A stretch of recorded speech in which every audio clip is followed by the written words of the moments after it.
Welcome back, Angela here at So Bright Alpine Quilting, and we're up to block number 7 of our So Kind of Wonderful Curves Sampler Quilt Sew Along.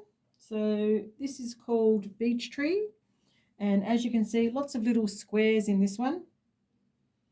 Only one curve, but I thought I would give you a tip, seeing that I'm using this stripy fabric in the trunk with the little triangles, and I want to keep them all going the same direction. So I've got our 2 squares cut, and I made sure that I cut them vertically, not horizontally along the fabric. And so then for the bits that go on the side, normally we would cut one square, flip over, cut it in half diagonally, flip it over, and then cut our curve out of it. But if we do that, then it would have gone skew-if. We wouldn't have had the pattern going in the same direction. So what I've done is I've cut 2 of the larger squares. I've put them side by side and then cut them diagonally on opposite angles. So basically, in essence, we have a pair. So now that we have the pair, we'll flip them over, line it up,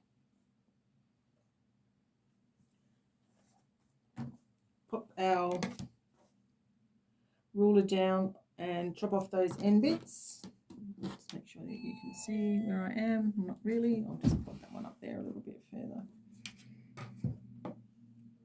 So we've chopped off those end bits, and now we're going to flip it around and we're going to cut that curve. So we're going to use those 2 marks on the sides of the square again.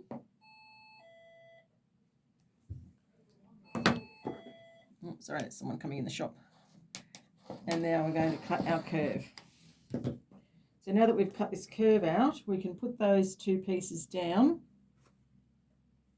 and you'll see that our lines of the design are all going vertically and our little triangles are all going the same way. So now we're just going to cut the curve in the pieces that are going in between. So to keep those up the right way, we will do the same.